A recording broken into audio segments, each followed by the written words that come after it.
This is McGann, the Disney fangirl, and this is the second video that I am going to post on this channel. It's going to be about the huge plot holes in the movie Aladdin. And now my last video was about Toy Story, and I kind of just voiced over while I flipped through some pictures. In this one, I'm just going to read straight off my blog page, disneyfangirl.wordpress.com. And because we're still a new channel, I'm going to kind of play around some and see which formats and which style work for, me until I get it kind of honed in how I want it. So bear with me. They won't all be me just kind of reading off here. But anyways, let's get started on the huge Aladdin plot holes. And this basically came around because my daughter was asking me to watch Aladdin around the same time everybody was talking about The Little Mermaid, and how in The Little Mermaid they were saying, well, why didn't Ariel just write her issues out and let Eric read it? Well, that led me to kind of think about Aladdin in a different way when we were watching it. So my first plot hole was, why does the movie Aladdin start with the genie's lamp in the hands of a vendor?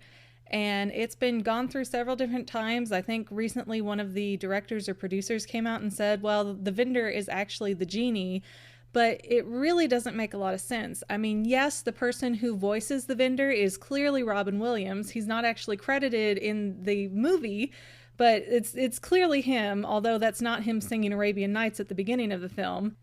And I know that they've also pointed out that the vendor and genie have the same amount of fingers, while everyone else has 5 fingers in the movie. But it seems to imply that if he's trying to talk about the lamp, or he's trying to possibly sell the lamp, then it makes it seem like the lamp isn't worth anything. When we see in different incarnations of Aladdin, like the TV show, The Return of Jafar, Aladdin and the King of Thieves, Genie still lives in that lamp. He's still genie colored. He can still have that little ghosty bottom half that he does that goes in and out of the lamp. So to make the lamp seem like it's worthless and for sale doesn't really make a whole lot of sense. And really, it's always made me think that the lamp was stolen from Genie somewhere along the way, or maybe he possibly aged and died, and so the lamp was more folklore than it was a useful house for him at that point. But all I can really say for sure is that the vendor part of Aladdin seemed like it was a framing device, but then the vendor doesn't reappear at the end of the movie, which makes it a really bad framing device that just confuses a lot of people. Okay, the Cave of Wonders declares very clearly that only one may enter, but then Abu walks right in with Aladdin. So sure, maybe you could say, well, Abu is a monkey, so he doesn't count, and the cave was only talking about only one human may enter. But if that was true, then why is it that Abu was able to touch the ruby that violated the touch nothing but the lamp clause and melt the whole cave down? It seems to me like they're playing it both ways and not really thinking it through. It would have made it a really boring movie if Aladdin had just walked in and back out with the lamp and Jafar got it. But it seems like, why is the monkey allowed to go in, and then the monkey can also mess up the rules of the cave if the rules of the cave don't apply to him at the same time? And then speaking of the touch nothing but the lamp stipulation, we all saw them touching carpet long before the cave has a meltdown, right? I mean, it's almost as soon as they enter the cave, Abu walks on top of the carpet, and then the carpet kind of comes to life and it messes with Abu. It takes his hat, it pokes him, it does all this different stuff, and they're buddy-buddy. The carpet even wraps itself around Aladdin and kind of just like, oh, hi, company, finally.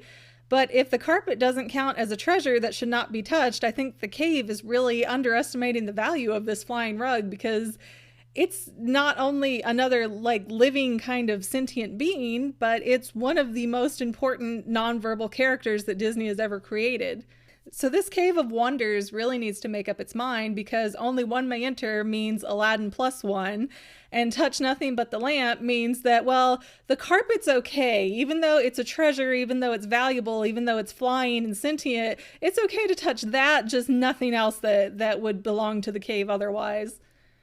Now, the very next part of the movie, I didn't understand at all. I've never understood it. This movie came out when I was like 8. And it was when Jafar tries to kill Aladdin after Aladdin gives him the lamp. And it's like, sure, Jafar's evil and all that, but why would he need to kill Aladdin? Like, who is Aladdin going to tell?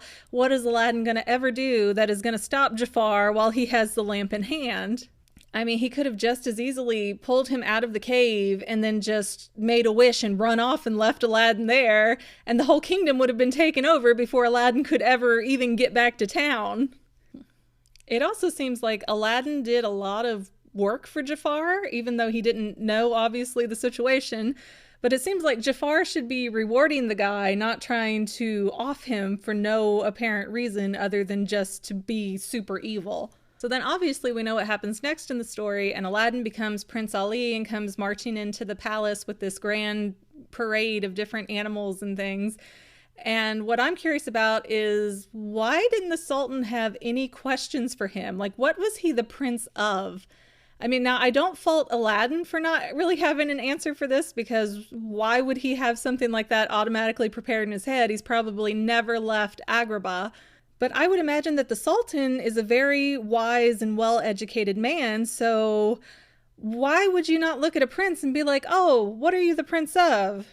Are you the prince of the Southern Isles? Are you the prince of Genovia? Where do you come from, sir? It's basically like, how do you know that this isn't some rich person pulling an elaborate con to get their hands on a kingdom? Or was it just that the Sultan didn't care anymore and he just wanted Jasmine out of his, quote, possession, as it would have been at that time and day? Because back in that day, the world would have been so much smaller, and they would have had all this geography information about them and all these different kingdoms that I'm sure have been to war or allies at different points in history. I'm sure if he would have said, oh, who are your parents? Where are you from? Then the Sultan would have known exactly who this kid was, or that he was making stuff up. And another issue I have with this is, why didn't Genie have anything to say about his title and where he's from and countryside? Because he said, make me a prince. Did he not build him a subsequent castle and give him a land and all this other stuff that you would need to be a prince? He knew very well, you need to look like this, you need to have all this stuff, you need to be very impressive, but he didn't think about, oh, I'm the prince of...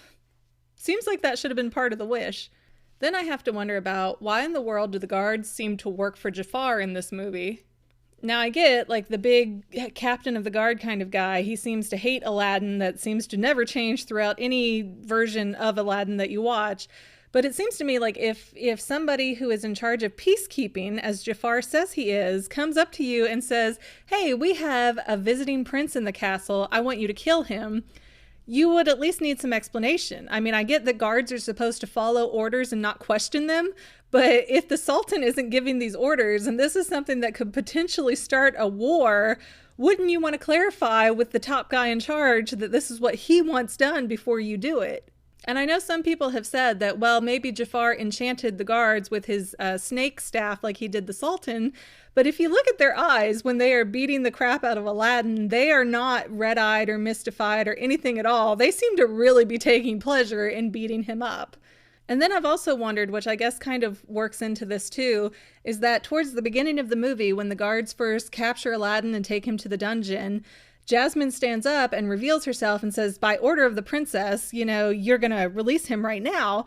And they say, sorry, our orders come from Jafar. Well, since when does the consultant of the king outrank the princess? It seems to me like they don't know their chain of command, they don't understand it, or they're just, ready to mutiny at any given point to begin with. And now once Jafar does get the lamp and he takes over the kingdom, he does this whole song of, so Ali turns out to be merely Aladdin. And Jasmine is so shocked and she seems so hurt, but why is she just taking Jafar's word for it? I mean, she herself left the kingdom to go hang out in the marketplace to escape the palace life pressures, which is the same thing that Aladdin basically used as his cover story for why they had met before. And so why is she just assuming like, oh, well, Jafar must be telling me the truth right now. Like, this is totally accurate. I mean, he just moved our castle to the top of a mountainside and he just put my father in little heart boxer shorts, but he's definitely not messing with me here. And I find it really interesting that the endowment of prince seems to wear off as a wish after Jafar changes Aladdin's clothing. Doesn't seem to take away any titles or belongings, just changed him back into his, what they would call the street rat attire. And so, but why is it that at the end of the movie, he's not still a prince? He doesn't still have that title. That was his wish. Why couldn't Genie just say, oh, well, that was your wish and it got a little bit messed up, so here, back to normal where you were before? And even if Genie couldn't make everything reappear and give him new clothes again, I mean, I still don't see where that took a physical title that he wished for away. Because really the extent of Jafar's damage to that title is saying, no, it's fake, he's actually Popper. But if it was a wish, then it's really debatable as to whether he is really a prince or a faker. And what I really don't get about it is that Genie tells him, use your third wish to be a prince again. But that was already his first wish. So why? It's like if you get an app on your iPhone and you pay for it, and then your iPhone crashes and you get a new iPhone, the app is still saved under your account in the App Store, so you get it right back without having to pay for it again. Like, how was Genie's wish so inferior that a second-rate sorcerer, not even at Genie level at that point, undid it so easily? And even if Aladdin did use his third wish to become a prince again, quote unquote, the verbal damage is already done. So what's Genie going to do? Erase memories so that they think he's a prince again? It's not going to change the fact that he's already been outed for a fraud. So if all the damage from Jafar has been verbal, why does he need to wish again anyways? And the last plot hole I'm going to go over that really kind of always made me crazy ever since I first saw this movie was, why couldn't Jasmine rub the lamp? It seems like the end of the movie had this dilemma of, you have one wish left, Aladdin, so you can make yourself a prince so you can marry the girl and just forget about our deal together. Okay, but what if, since clearly one person doesn't have to make 3 wishes before the next person can make 3 wishes, what if he just passed that lamp over to Jasmine? She could make some, wishes, improve her kingdom, do all kinds of great, awesome stuff, and then give Aladdin the lamp back to set the genie free. I mean, you look around Agrabah, especially in the beginning of the film, there seemed to be a good bit of homeless and hungry people there. She could have fed the whole kingdom. She could have put some magic shield over it so that no magical entities could mess with Agrabah again. She could have, wished for eternal harmony for the kingdom. Or she could have even wished Aladdin to be a prince herself, or wished that her father would repeal that stupid law that he made about only being able to marry a prince. It just seems to me like Disney went with this almost borderline insulting thing towards women, where they wanted to wrap up the story really quickly. So they went, oh, well, no, the girl doesn't need to touch the lamp. She's already got her man. What else could she possibly want in life? And I feel like they really cut her short where she had previously been a lot more fuller and independent of a character. So that's my take on Aladdin. I've got another one here about how the whole film highlights being trapped, because basically everybody's trapped somewhere doing something, trying to get out of it. But I'll let you come to my blog and read that yourself if you're interested. Again, that is disneyfangirl.wordpress.com. And if you would like to leave any agreements in the comments, disagreements, or other plot holes that you noticed that I missed, please feel free to do so. Thanks so much for watching.